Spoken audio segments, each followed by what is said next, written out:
the fourth university in Uganda to host the games this year. Peter Omara, the consultant for private workers, appreciated the university hosting the East Africa University Games and says that the university is ready to host the games.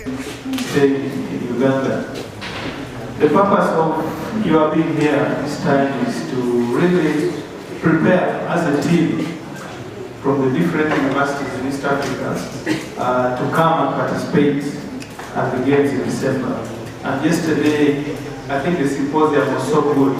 It really took us through. I remember Mr. Sewoliva taking us about preparing for the big game, what one has to do, how to travel, and all this. I think it has been very enriching, and it's really good to plan, to discuss together, and prepare.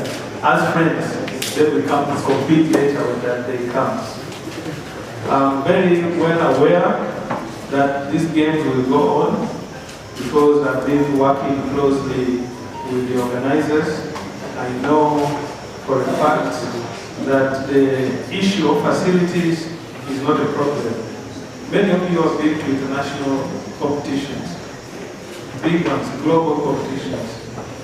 Most of them, right up to when the games open, up to when the opening ceremony is going on, preparations are still going, they are finishing. But for Deje University has confirmed 73 universities participating in the games all over East Africa from different countries, including Tanzania, Rwanda, Kenya, South Sudan, among others. We expect to have more participants in terms of the number of individual universities to participate, and again, the number of athletes in each university. We're looking forward to come and participate and make sure we can maintain our winning position of some of the sports that we won during the last games. Universities in East Africa will showcase their talents in different sports disciplines in December at Ndeje University main campus in Luero. It's the fifth time that the country is hosting the games and the second time that Ndeje University is hosting. Anselm Ojaro, live at 8. On 14th of October this year, the Directorate of Citizenship and Immigration Control urged all foreign students studying in Uganda to acquire student passes or be deported when someone is arrested for illegally staying in Uganda. He or she is to be fined. Let's have more details with Sarah Chirabo. Simon Peter Mondei, the spokesperson of the Ministry of Internal Affairs, faulted universities and colleges for allowing their system to host foreign students whose stay in Uganda has not been legalized. He explained that several students came into the country without legal documents. Dr. Alex Kagume, the Deputy Executive Director of the Council, faulted private universities for failing to encourage their international students to secure passes before they start their journey with them. The Directorate says some of the students have gone ahead to acquire jobs without work permits and student passes. According to Mr. Joseph Segawa, a Minister of International Students Affairs and Ndeje University, in a phone interview said the university has been following up all university international students who join them. Yeah, for the sake of international students, as the university, Ndeje University, some international students here, the few that we have, they are well registered, and those ones who are not registered, I won't tell you that they will be deported, but they will make sure that they register them. We talked to the Dean of the students, who is Mr. Muhumuza, right there when we got those news, and he is promising to reach to the embassies of these international students. Ndeje University has in the past, even before the online process came in, we've been supporting students to acquire student passes because it is mandatory that international students are legally in the country and legally at the university. We do this as a team, that is the Dean of Students at Kampala campus and also at the main campus. We have a secretary in the Dean's office who helps the students if they need help in terms of the online registration. But also we do that as the office of the international students. Students come in and we ask them to, just as the requirement is on the online, they fill in their biodata, and our part is to assist them with the university secret code. So we insert the code for them, and then they can forward their application to the Ministry of Internal Affairs. We were advised by the Ministry of Internal Affairs to keep the code as secret as possible to avoid fraud. Before COVID, things were moving on well, but after COVID, students kind of became relaxed, that they don't want to apply for student passes, even when some of them are from East Africa and they know that they're not supposed to, maybe they're not charged any fee. For East African students, the student pass is free, apart from maybe South Sudan and DR Congo. We plan to ask the students to come together again in a meeting so that we can brief them about the new issues which were discussed by the Ministry of Internal Affairs recently when they invited us to their workshop. And also we'll continue to brief the students during the orientation week, especially those new students when they have just arrived. And also during the orientation tour, because we have an orientation tour to all new students every year. It's an opportunity for them to know more about Uganda and the legal requirements for them as international students. But also using the students' structures, the Minister for International Students, and also their student chairman, that is, we have for every country there is a chairperson. So this can help us to continue reminding students and ensuring that they apply for the student visa, student pass, and that they are able to access it.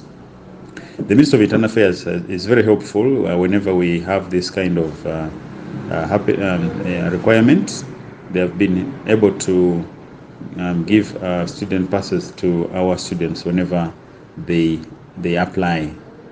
We are also going to brief the faculties, because students must have their every end of semester results submitted to Ministry of Internal Affairs to confirm that these students have been registered and have got valid student passes.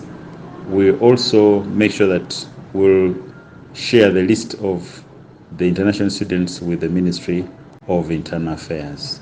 However, some of the international students say the government should let them in the country as long as they cause no harm. A student pass for international students in Uganda is billed at $100. When someone is arrested for illegally living in Uganda, he or she is fined a sum of $20, which is about 76,500 shillings for each day unlawfully spent in the country. Sarah Chirabo, live at 8.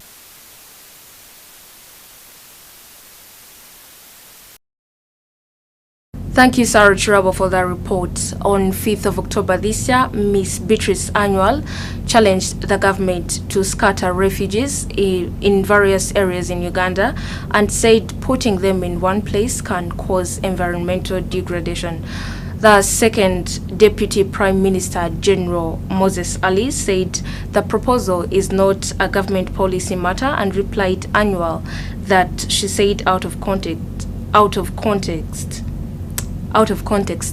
since 95% of refugees rely on environment for firewood and building materials, and yet nationals are not allowed to utilize them. Let's have Henry Gwase with a report. In Uganda, almost every day, refugees come due to conflicts in their motherland countries, such as civil wars, epidemic diseases, natural disasters, for example floods, drought, among others. They always use Uganda borders to enter the country. Refugees from countries such as DR Congo and South Sudan are the most prominent states to have many conflicts due to political insurgencies, resulting in war, hence leading to fleeing to neighboring countries. According to the State Minister of Environment, Honorable Beatrice Anywa, on 5th October 2022, while launching the new project called Restoring and Conserving Degraded and Fragile Ecosystem for Improved Life Odds among the refugees and the host communities in Kampala. She said if refugees are spread out, they can be engaged in several productive activities and restore the forest cover quickly, such as afforestation, since their daily needs have caused a lot of degradation because there is pressure to collect firewood to cook food regularly, which is so dangerous to environment. The second Deputy Prime Minister, General Moses Ali, however, said yesterday on 24th October 2022 that Mrs. Anywa's statement was false and out of context, and the government has got policies that guides every action it takes. Uganda used to have 2 seasons throughout the year, that is wet and dry season. However, due to increased population, through high birth rates, increasing refugees, which caused land fragmentation, resulting into deforestation in order to get land for settling in swamps, leading to climatic changes, which has resulted into floods and drought. The United Nations decided to make partnership with non-government organizations in refugee settlements and host communication in areas such as West Nile to plant trees in order to overcome the problem of drought in Uganda. Henry Gwase, live at 8. For Ndeje University Television, Intani Wafula Oguti graduates from Kowa Technical and Business Institute's third graduation on 21st of October this year. Jackie Namuli with a report. On Friday, 21st October 2022, Kowa Technical and Business Institute held its third graduation ceremony at JB Complex under the theme, Education is the Passport to the Future. Over 100 students graduated in different disciplines such as journalism, hairdressing, fashion and design, among others. During the ceremony, the Lord Mayor Representative Councillor John Mary Sebufo, who also doubles as the Minister for Finance at KCCA, honored the ceremony as the chief guest. The director of the institute encouraged Ugandans to embrace vocational studies to end the increasing number of unemployment. Wafula Oguti, a former intern at Ndeje University TV, was one of the graduates. He appreciated the management of Ndeje University TV for the contributions towards his professional journey of journalism. I would also like to thank the management of Ndeje University TV for having enabled me to do internship from that media house. It has helped me to gain a lot of skills as media is concerned, like in camera, editing, and so many more in media.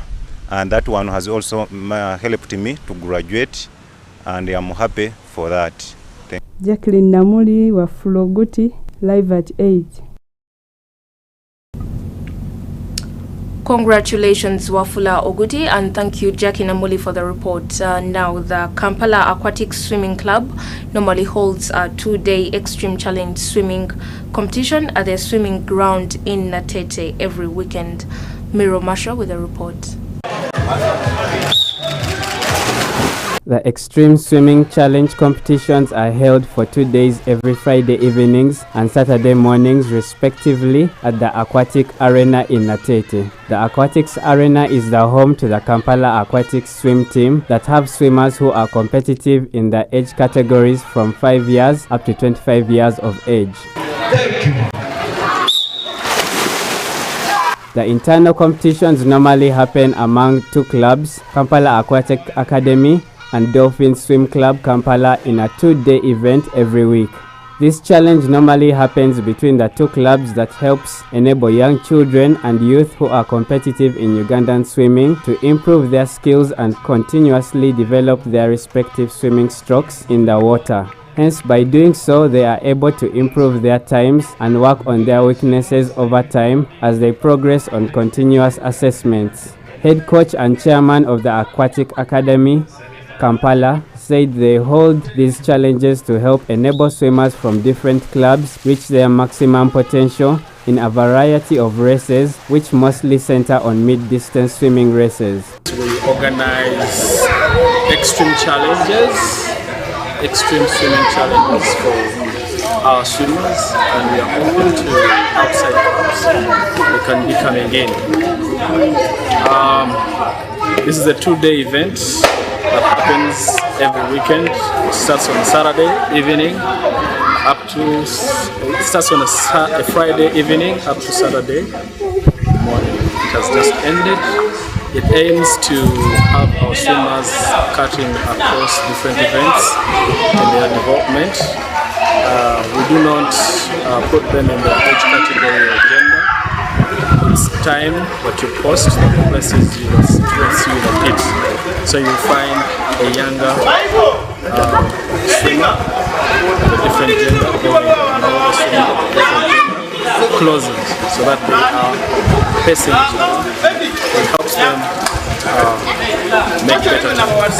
The Aquatics Arena is also the home training swimming pool for the Ndege Piranhas, who are the Ndege University swim team who train at the pool every Sunday mornings as they prepare for the 12th edition of the East Africa University Games set for this December. The Ndege Piranhas finished second behind the University of Cairo overall in the swimming category at the All Africa Games that took place at Kenyatta University last June. Marshall Miro, live at 8.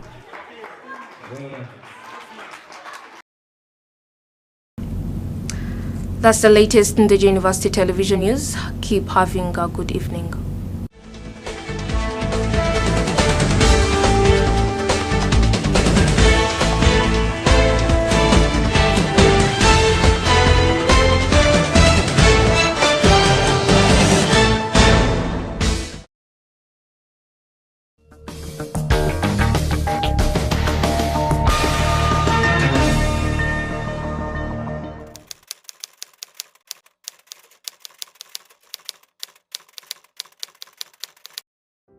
Ndege University was established by the Anglican Diocese of Luweero.